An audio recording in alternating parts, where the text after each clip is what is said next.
Wellness for Life is brought to you by Back in Motion Physical Therapy.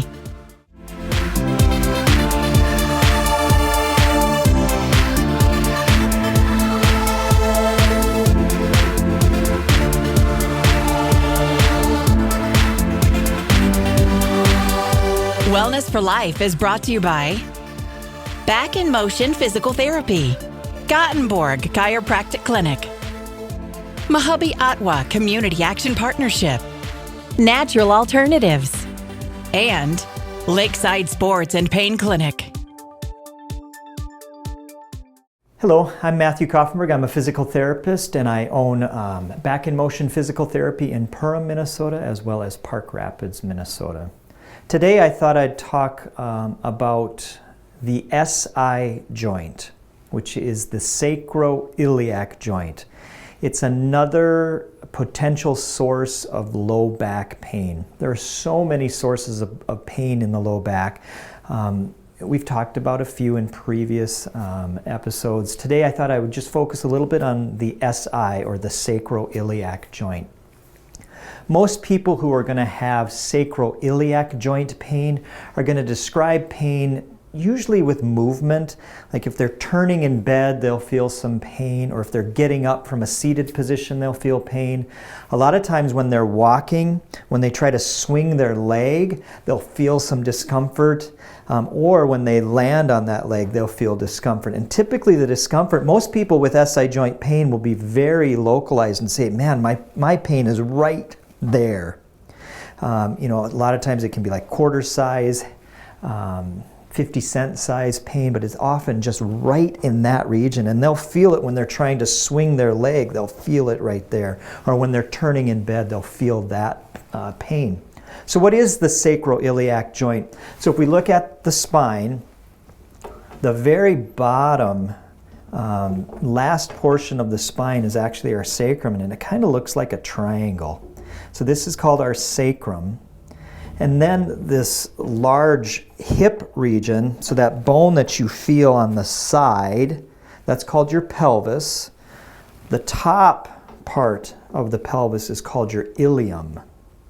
So where the sacrum and the ilium meet, which is right in here, where they meet, that is called your SI joint, or your sacroiliac joint.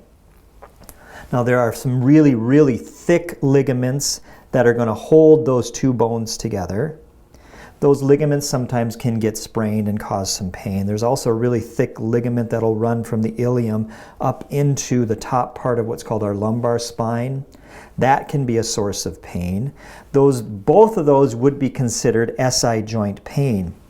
Typically, however, the SI joint pain is going to be from a muscle, and that muscle is usually the piriformis muscle.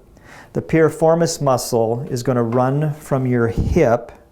So you're going to have your hip here, and then the piriformis muscle is going to run up and attach into the side of the sacrum. It's basically going to lay just like that. That muscle will often go into spasm. It'll tighten involuntarily, and people will get this type of pain. So I wanted to show you a quick way that I examine patients with SI joint pain, and then show you just a couple of treatment techniques that I would use. So I'm going to go ahead and bring in someone to kind of do these examinations with you. Okay, so we're going to show you just a very, very quick examination of what we would do for someone with an SI joint problem. The SI joint, like I say, it can be ligamentous, it can be muscular, but usually what will happen is we will see the SI joint not moving properly. So when someone kind of slumps forward, the SI joint should actually move backwards. When we have someone sit up really tall or extend backwards, the SI joint will actually move forward. And we can feel that. So what as part of the examination, is I'll palpate the SI joint and I'll make sure that it's moving properly. Usually if that piriformis muscle is spasmed, the SI joint won't move properly, and what will happen, when somebody maybe slumps down, instead of both sides falling forward, one side will be held back because that piriformis is holding it, and the other side will actually do what it's supposed to, and it ends up looking like the SI joint is rotated. So the way that we examine that is you just want to, is what we do is we find what's called the sacral base, and those are like little indentations that we all have. And I basically just put my thumbs in those regions. Then I would ask my patient to go ahead and sit up really, really tall, and then go ahead and slump back down. And what I'm looking for, what I'm feeling, it's more of a feel than a look. What I'm feeling for is that SI joint actually doing its movement. So when you sit up really, really tall, the SI joint is supposed to pop backwards. If only one side pops backwards, one thumb's going to come back and the other one's going to stay. And it's going to look like that joint is rotated. And also in the same way, when you slump, that SI joint, when we kind of flex, the SI joint is supposed to also move. And I'm checking to see if one thumb is, the thumbs are supposed to be equal. If they're not, one thumb's going to be more posterior or more closer to me. So that gives me an idea that, number one, the SI joint is not moving properly. Go ahead and lie down on your back. Then there's 5 really, really quick tests. And the reason we do these tests is because there was a great study that was done that showed that if 3 out of these tests were positive for reproducing someone's pain, it can be guaranteed that it's an SI joint problem. So what we do is we find the pelvic bone, and we literally just push down. We're almost distracting it. And we push fairly hard, and I push straight down pretty hard, and then I would ask him, do you feel pain? And if he says yes, then I'd ask him where he feels the pain. And it has to be right in that one spot that we were talking about. Okay, go ahead and scoot towards me. So stay on your back, but just kind of scoot towards me. The second piece is to let one leg hang over the edge. The other leg is going to go ahead and bend that knee. And what we do is a fairly quick thrust where I bring that leg in that direction while I push this leg down. And again, we're just trying to reproduce that pain. Again, if the patient says, yes, I felt that pain in that spot, that would be a positive test. Okay, kind of scoot back into the middle. Then we would bring the knee or the hip up to about a 90-degree angle, and we literally just kind of push straight down. I'm pushing straight down, looking for reproduction of symptoms again. If that pain is in that area, positive sign. Okay. Go ahead and lie down on this side.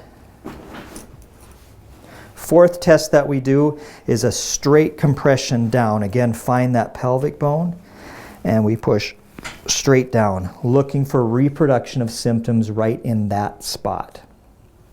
And then lie down on your stomach. And the final piece of the examination, again, this is just for SI joint. You place your hand on the SI joint and you push straight down. Again, looking for reproduction of symptoms. If 3 out of those tests are positive, you have about a 90% certainty that it's an SI joint pain. Once you know it's SI joint pain, you send them home with very specific instructions and exercises to do. And then we would also do a treatment in the clinic. I'm going to show you one example of one treatment. Lie down on your right side. What we tend to do in the clinic is what are called muscle energy techniques. So if we come over here, so let's say it's a left-sided problem and that piriformis muscle is spasmed, it's holding tight, it's gripping. Well, you got to get that spasm to release. So one thing we'll do is we'll do what's called dry needling. We'll put needles right into that muscle to release it. We'll also do what's called a muscle energy technique. A muscle energy technique is actually contracting the opposite side. So you want to contract the opposite side piriformis. When you contract that, you actually get a neurological input and feedback that causes the muscle on the opposite side to relax. They're very simple techniques, comfortable techniques that are very effective to get the piriformis to relax. Okay, so what we do is we get the patient in a very specific position. So I'm palpating his SI joint, and I'm moving his hips until I feel movement right at that SI joint. find movement. Raise the hip up again to find movement right at that SI joint. Once you feel movement, you stop. Okay, and then I'm going to have you, Noah, just go ahead and rotate your body back that direction. And as he rotates, I hold him and go ahead and stop there. And then I just say, go ahead and hold your leg. I'm going to let go, hold the leg. You're now getting a very specific contraction on this side to get a right-sided SI joint problem to release and relax. Excellent. Thank you very much. And again, we would then send a patient home with very specific piriformis stretches and some very specific strengthening activities. If any of you suspect you may have an SI joint problem, please give me a call, 218-346-2464.